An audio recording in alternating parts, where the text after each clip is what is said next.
നിപ്പയിലേക്ക് തന്നെയാണ് ആദ്യം പോകുന്നത്. വളരെ ഭീതി ഉണ്ടാക്കുന്ന ഒരു സാഹചര്യം ഉണ്ടോ ഇല്ലയോ എന്നൊക്കെ നമുക്ക് പരിശോധിക്കാം. കോഴിക്കോട് ജില്ലയിൽ വീണ്ടും നിപ്പ വൈറസ് ബാധ സ്ഥിരീകരിച്ചു. രോഗി ഗുരുതരാവസ്ഥയിൽ വെന്റിലേറ്ററിലാണ്. ഫറൂഖ് സ്വദേശിയായ 43-കാരനാണ് കോഴിക്കോട് മെഡിക്കൽ കോളേജ് ലാബിൽ നടത്തിയ പ്രാഥമിക പരിശോധനയിൽ രോഗം സ്ഥിരീകരിച്ചത്. ക്ലീനിംഗ് തൊഴിലാളിയായ ഇയാൾ ഫറൂഖിലെ ഒരു പഴയ ഗോഡൌൺ വൃത്തിയാക്കാൻ പോയപ്പോഴാകാം വൈറസ് ബാധിത ഉണ്ടായതെന്നാണ് പ്രാഥമിക നിഗമനം. ജാഗ്രതാ നിർദ്ദേശം നൽകിയിട്ടുണ്ട്. ഇതിൻ്റെ ഒരു ഫൈനൽ വരുന്നത് നാഷണൽ ഇൻസ്റ്റിറ്റ്യൂട്ട് ഓഫ് വൈറോളജിയിൽ നിന്നുള്ള റിസൾട്ടാണ് ഇനി വരാൻ ബാക്കിയുള്ളത്. എന്നാലും ലക്ഷണങ്ങൾ പരിശോധിക്കുമ്പോൾ ഇത് നിപ തന്നെയാണെന്ന് സ്ഥിരീകരിച്ചിട്ടുണ്ട്. പക്ഷേ ഇദ്ദേഹം ഒരു സമ്പർക്കം കുറച്ച് കൂടുതലുണ്ട്. അദ്ദേഹം മറ്റേ OP സെക്ഷനിലാണ് ആദ്യം പോയത്.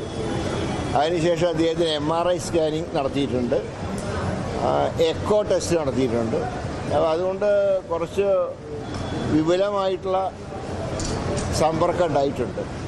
അതുകൊണ്ട് തന്നെ ജീവനക്കാരോടൊക്കെ ക്വാറന്റൈനിൽ പോകാൻ ആവശ്യപ്പെട്ടിട്ടുണ്ട്. അപ്പോൾ ഇതുവരെയായിട്ട് ഭയപ്പെടാനൊന്നുമില്ല. പക്ഷേ ഈ പേഷ്യൻ്റ് അദ്ദേഹം ഒരു ഗോഡൗൺ വാടകയ്ക്കെടുത്ത് അദ്ദേഹം തന്നെ ക്ലീൻ ചെയ്തു എന്നാണ് പറയുന്നത്. അവിടെ ഒരു പക്ഷേ വവ്വാലിൻ്റെ സാന്നിധ്യം ഉണ്ടായിരിക്കാം. അങ്ങനെയാണ് ഇദ്ദേഹത്തിന് ഒരിക്കൽ പനി വന്ന് മാറിയതാണ്. പക്ഷേ വീണ്ടും പനി വന്നു. അങ്ങനെയാണ് വീണ്ടും ഇദ്ദേഹത്തിന് അഡ്മിറ്റ് ചെയ്തത്. അപ്പോൾ 2-3 തവണ അദ്ദേഹം ആശുപത്രിയിൽ സന്ദർശിച്ചിട്ടുണ്ട്. അനീഷ് കുമാറുണ്ട് വിശദാംശങ്ങളുമായി. അനീഷ്, മന്ത്രിയുടെ വാക്കുകളിൽ നിന്ന് വ്യക്തമാണ് കാര്യങ്ങൾ. പക്ഷേ 2-3 കാര്യങ്ങളുണ്ടല്ലോ. ഇയാൾക്ക് കുറച്ചധികം ആളുകളുമായി സമ്പർക്കമുണ്ട് എന്നാണ് മന്ത്രി പറയുന്നത്. ഉദ്യോഗസ്ഥരോട് ക്വാറന്റൈനിൽ പോകാൻ ആവശ്യപ്പെടുകയും ചെയ്തിട്ടുണ്ട്. 1, സമ്പർക്ക പട്ടിക തയ്യാറാക്കണം. 2, നിരീക്ഷണം ശക്തമാക്കണം. ഇങ്ങനെ കുറച്ച് നടപടികളുണ്ട്. പക്ഷേ ആശങ്കപ്പെടേണ്ട സാഹചര്യം ഇല്ല എന്നാണ് മന്ത്രിയുടെ വാക്കുകൾ. എന്ത് പ്രതീക്ഷിക്കുന്നു?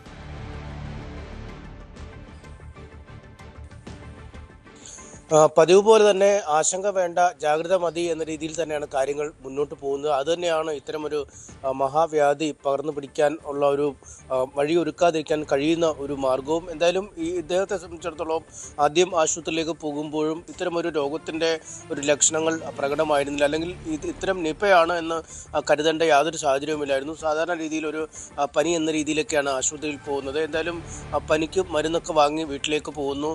പിന്നീട് വീണ്ടും ചില രോഗലക്ഷണങ്ങൾ കാണുമ്പോൾ അദ്ദേഹം വീണ്ടും എത്തുകയും മടങ്ങുകയും ഒക്കെ ചെയ്യുന്നു. ഒപ്പം ഈ സമീപകാലത്ത് ഈ മദ്യപാനം നിർത്തിയൊക്കെ ഒരാൾ കൂടി ആയതുകൊണ്ട് ചില വിഡ്രോവൽ സിംറ്റംസ്, അതായത് മദ്യപാനത്തിൻ്റെ ശീലം പെട്ടെന്ന് മാറുമ്പോൾ ഉണ്ടാകുന്ന പിന്മാറ്റ ലക്ഷണങ്ങളാണ് ഉണ്ടായിരുന്നൊരു തെറ്റിദ്ധാരണയും വരുന്നു. പിന്നീടാണ് വീണ്ടും അസുഖം കലശലായതോടുകൂടി ആശുപത്രിയിൽ എത്തുകയും വിശദമായ പരിശോധനകൾ നടത്തുകയും പ്രോട്ടോക്കോളിൻ്റെ ഭാഗമായി നിപ പരിശോധന നടത്തുകയും ചെയ്യുന്നു. അങ്ങനെ ആ സ്വകാര്യ ആശുപത്രിയിൽ നിന്നും അത്തരമൊരു സംശയം ഉള്ളെടുക്കുകയും പിന്നീട് മെഡിക്കൽ കോളേജിലെ ലാബിൽ നടത്തിയ പരിശോധനയിലാണ് നിപ ഉണ്ട് എന്ന ഒരു സ്ഥിരീകരണത്തിലേക്ക് എത്തുകയും ചെയ്തിരിക്കുന്നത്. പൂനെയിലെ ലാബിലേക്കും ഈ സാമ്പിൾ അയച്ചിട്ടുണ്ട്. അവ വരുന്ന മുറയ്ക്കാവും ഒരു പ്രോട്ടോകോൾ പ്രകാരമുള്ള ഒരു പ്രഖ്യാപനം ഉണ്ടാവുക. പക്ഷേ ഈ ആദ്യ പരിശോധനകളുടെയൊക്കെ അടിസ്ഥാനത്തിൽ തന്നെ നിപ എന്നുള്ള ഏതാണ്ട് ഒരു സ്ഥിരീകരണത്തിലേക്ക് അധികൃതർ എത്തുകയും അതിൻ്റെ പ്രതിരോധ നടപടികൾ ആരംഭിക്കുകയും ചെയ്തിരിക്കുന്നു. അദ്ദേഹത്തിൻ്റെ സമ്പർക്ക പട്ടികയെക്കുറിച്ച് വലുതാണ് എന്ന് മനസ്സിലാക്കാൻ കഴിയുന്നു. കാരണം 3 തവണയാണ് അദ്ദേഹം ആശുപത്രിയിൽ സന്ദർശിച്ചത്. ആശുപത്രി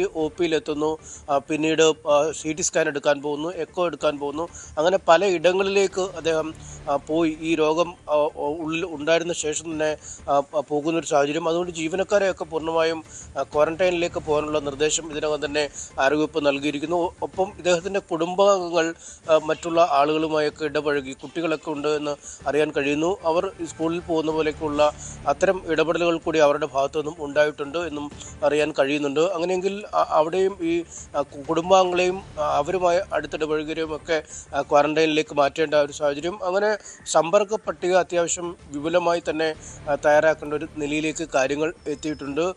കോഴിക്കോട്ടെ സ്വകാര്യ ആശുപത്രിയിലായിരുന്നു അദ്ദേഹം കഴിഞ്ഞിരുന്നത്. ഇന്നലെ അർദ്ധരാത്രി ഏതാണ്ട് 12 മണിയോടുകൂടി തന്നെ അദ്ദേഹത്തെ കോഴിക്കോട് മെഡിക്കൽ കോളേജ് ആശുപത്രിയിലേക്ക് മാറ്റി. അവിടെ ഐസൊലേഷൻ വാർഡിലാണ് ഇപ്പോൾ ചികിത്സയിൽ കഴിയുന്നത്. അദ്ദേഹത്തിൻ്റെ നില അതീവ ഗുരുതരമാണ്. വെന്റിലേറ്റർ സഹായത്തോടുകൂടിയാണ് ശ്വസനം നടത്തുന്നതെന്നാണ് ഇപ്പോൾ ഏറ്റവും ഒടുവിൽ കോഴിക്കോട് മെഡിക്കൽ കോളേജിൽ നിന്ന് ലഭിക്കുന്ന വിവരം. എന്തായാലും നിപ രോഗിയെ പ്രവേശിപ്പിച്ചതോട് തന്നെ മുൻപ് പല തവണ നിപ വരികയും പോവുകയും ഒക്കെ ചെയ്താണ്.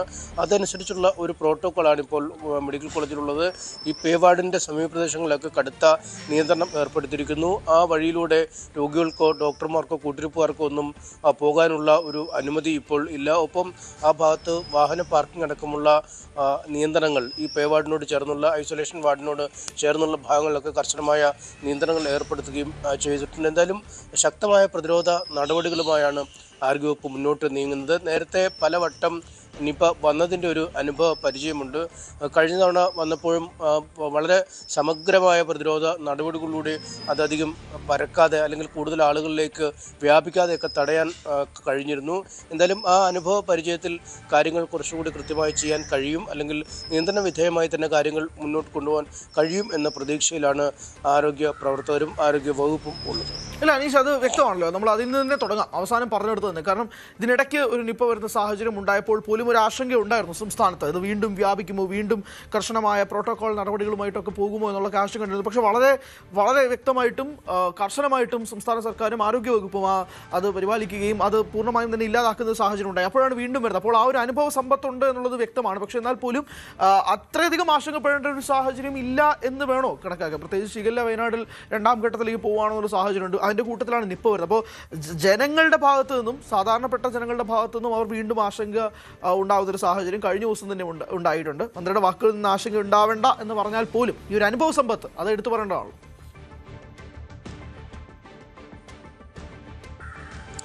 തീർച്ചയായും ഈ രോഗങ്ങൾ അല്ലെങ്കിൽ മഹാമാരികൾ പടരുമ്പോൾ നേരത്തെ ഉള്ള പോലെ ആളുകൾ വലിയ ഒരു ആശങ്കയിലേക്ക് അല്ലെങ്കിൽ ഒരു പെട്ടെന്ന് കാര്യങ്ങൾ വിട്ടു പോകും എന്നൊരു ഭയത്തിലേക്കൊന്നും പോകേണ്ട കാര്യമില്ല എന്ന് തന്നെയാണ് ആരോഗ്യവകുപ്പ് വ്യക്തമാക്കുന്നത്. കാരണം ഇത്തരം രോഗങ്ങളെ എങ്ങനെ കൈകാര്യം ചെയ്യാം എന്നതിന് കൃത്യമായ ഒരു ധാരണ കേരളത്തിലെ ആരോഗ്യ സംവിധാനങ്ങൾക്ക് ഇപ്പോൾ ഉണ്ട് എന്നതാണ്.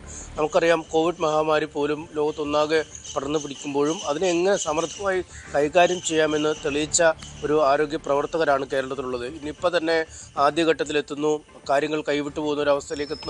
ആദ്യ രോഗി മരിക്കുന്നു, രണ്ടാമത് രോഗി മരിക്കുന്നു, ഇങ്ങനെ ഒരു വല്ലാതെ കൈവിട്ടു പോകുന്നൊരു സ്ഥിതിയിലേക്ക് വരുമ്പോഴും അവിടെ ഒന്നും കാര്യങ്ങൾ പഠിക്കുന്നുണ്ട് സംവിധാനങ്ങൾ. ഒപ്പം രണ്ടാമത്തെ തവണ വരുമ്പോഴേക്കും ഈ വ്യാപന തോത് കുറയുന്നുണ്ട്. കാരണം നമുക്ക് അറിയാം, ഇന്നലെ വൈകുന്നേരമാണ് അല്ലെങ്കിൽ രാത്രിയോടുകൂടിയാണ് മെഡിക്കൽ കോളേജ് ആശുപത്രിയിലെ പരിശോധനാ ഫലം പുറത്തു വരുന്നത്. പൂനെ ലാബിലേക്കുള്ള സാമ്പിൾ അയച്ചിട്ടുണ്ട്. അവിടെ നിന്നുള്ള ഫലം വരാൻ ഇനിയും സമയമെടുക്കും. പക്ഷേ ഈ ആദ്യത്തെ സ്വകാര്യ ആശുപത്രിയിൽ പ്രവേശിപ്പിച്ചപ്പോൾ തന്നെ, അല്ലെങ്കിൽ അവിടെ ഈ ലക്ഷണങ്ങൾ കൂടുതൽ പ്രകടമാക്കിയപ്പോൾ തന്നെ ഒരു പരിശോധന നടത്തുകയും ഒരു പ്രാഥമിക ധാരണ ഈ നിപയാണ് എന്ന് വരികയും ചെയ്തു. അപ്പോൾ തന്നെ സംവിധാനങ്ങൾ ഊർജ്ജസ്വലമായി തുടങ്ങിയിരുന്നു. നമ്മളൊക്കെ ഈ വാർത്ത പുറത്തേക്ക് വരുന്നതിന് മുമ്പ് തന്നെ ആരോഗ്യ കാര്യങ്ങൾ തിരിച്ചറിയുകയും ആരുമൊക്കെയായി പ്രാഥമികമായി സമ്പർക്കം പുലർത്തി എന്നൊക്കെ കണ്ടറിയുകയും അദ്ദേഹത്തിൻ്റെ ഫാറൂഖ് കോളേജിൻ്റെ അടുത്താണ് താമസിക്കുന്നത്. അവിടുത്തെ നാട്ടിൽ ഇത് സംബന്ധിച്ച അല്ലെങ്കിൽ ഇദ്ദേഹത്തിൻ്റെ വീടുമായി ബന്ധപ്പെട്ടൊക്കെ ക്വാറന്റൈൻ സംവിധാനങ്ങൾക്ക് ഏർപ്പെടുകയും ചെയ്തു. അതായത് അദ്ദേഹവുമായി അടുത്ത് ഇടപഴകിയവരെ മറ്റു ആളുകളുമായി സമ്പർക്കം പുലർത്താത്ത രീതിയിൽ ഉള്ളൊരു ജാഗ്രത പാലിച്ചിരുന്നു. ഒപ്പം അദ്ദേഹം ജോലി ചെയ്ത ഈ ക്ലീനിങ് നടത്തിയ ആ പഴയ ഗോഡൗൺ പരിസരമൊക്കെ ഒരു സർവൈലൻസിൽ ആക്കിയിരുന്നു. അവിടെ നിന്നും എടുക്കാൻ കഴിയുന്ന സാമ്പിളുകളുടെ ശേഖരണമൊക്കെ നടക്കും വൈകാതെ. അങ്ങനെ ഈ ഇതുമായി ബന്ധപ്പെട്ട് ചെയ്യേണ്ട നടപടിക്രമങ്ങളൊക്കെ നിലവിൽ തന്നെ ആരോഗ്യ പ്രവർത്തകർ ചെയ്തിട്ടുണ്ട്. ഒപ്പം മെഡിക്കൽ കോളേജിൽ ഒരു പൂർണ്ണ സജ്ജമായ ഒരു ഐസൊലേഷൻ വിഭാഗം ഇതിനുവേണ്ടി മാറ്റിക്കഴിഞ്ഞു. ഇനിയും കൂടുതൽ രോഗികൾ അല്ലെങ്കിൽ കൂടുതൽ ആളുകൾക്ക് ലക്ഷണം പ്രകടമായാൽ പോലും അവരെ എത്തിച്ച് ചികിത്സ നൽകാൻ കഴിയുന്ന ഒരു സംവിധാനം ഏർപ്പെടുത്തിയിട്ടുണ്ട്. അവിടേക്ക് മറ്റ് ആളുകൾ വരാതിരിക്കുന്നതിനുള്ള സംവിധാനം ഏർപ്പെടുത്തിയിട്ടുണ്ട്. ഇതുമായി ബന്ധപ്പെട്ട PPE കിറ്റുകൾ, മറ്റ് അദ്ദേഹത്തിൻ്റെ ജീവൻ രക്ഷിക്കാൻ പര്യാപ്തമായ അല്ലെങ്കിൽ ചികിത്സിക്കാൻ ആവശ്യമായ മരുന്നുകൾ എന്നിവയൊക്കെ ലഭ്യമാക്കിയിട്ട് അങ്ങനെ എല്ലാ തലത്തിലും ഏത് സമയത്തും ഇത്തരമൊരു മഹാമാരി പൊട്ടിപ്പുറപ്പെട്ടാലും അതിനെ നേരിടാൻ പര്യാപ്തമാണ് നമ്മുടെ നാട്ടിലെ ആരോഗ്യ സംവിധാനങ്ങൾ. അതുകൊണ്ട് തന്നെ മന്ത്രി പറയുന്നത് തന്നെ ഭയം വേണ്ട, ജാഗ്രത മതി. കൃത്യമായ പ്രതിരോധ നടപടികളുമായി സർക്കാർ നൽകുന്ന നിർദ്ദേശങ്ങളുമൊക്കെയായി മുന്നോട്ട് പോയാൽ ഇത്തവണയും നമുക്ക് ഈ നിപയെ പിടിച്ചുകെട്ടാൻ കഴിയുക തന്നെ ചെയ്യും. യെസ്, അത് തന്നെയാണ്. അതുകൊണ്ട് തന്നെ ഇപ്പോൾ ആദ്യം വന്ന സമയത്തിലുള്ള പേടിയോ ആശങ്കയോ ഒന്നും സാധാരണക്കാരായ ജനങ്ങൾക്കും വേണ്ട, ഈ വാർത്ത കാണുന്നവർക്കും വേണ്ട. അത് ശക്തമായി പ്രതിരോധിക്കാനുള്ള ആരോഗ്യ സംവിധാനങ്ങൾ നിലവിൽ കേരളത്തിലുണ്ട്. അതുകൊണ്ട് തന്നെ ഈ വാർത്തയൊക്കെ വരുന്നതിന് മുമ്പ് തന്നെ അതുമായി ബന്ധപ്പെട്ടുള്ള നടപടികൾ ആരോഗ്യ വകുപ്പ് ആരംഭിക്കുകയും ചെയ്തിട്ടുണ്ട്. എന്തായാലും ഐസൊലേഷൻ വാർഡിൽ ശക്തമായ നിയന്ത്രണങ്ങളാണ്. അവിടെ ചുറ്റും പരിസരത്ത് വാഹനങ്ങൾ പോലും പാർക്ക് ചെയ്യാൻ കഴിയാത്ത രീതിയിലുള്ള സാഹചര്യങ്ങൾ ആണ് നിൽക്കുന്നത്. പൂർണ്ണമായും പ്രവേശനം നിരോധിക്കുകയും ചെയ്തിട്ടുണ്ട്. എന്തായാലും ആ ഒരു സാഹചര്യമാണ് നിലവിൽ ഉള്ളത്. ഇതുമായി ബന്ധപ്പെട്ടുള്ള അപ്ഡേറ്റുകൾ വരും മണിക്കൂറുകളിൽ ഉണ്ടാവും. പക്ഷേ ആശങ്ക വേണ്ട.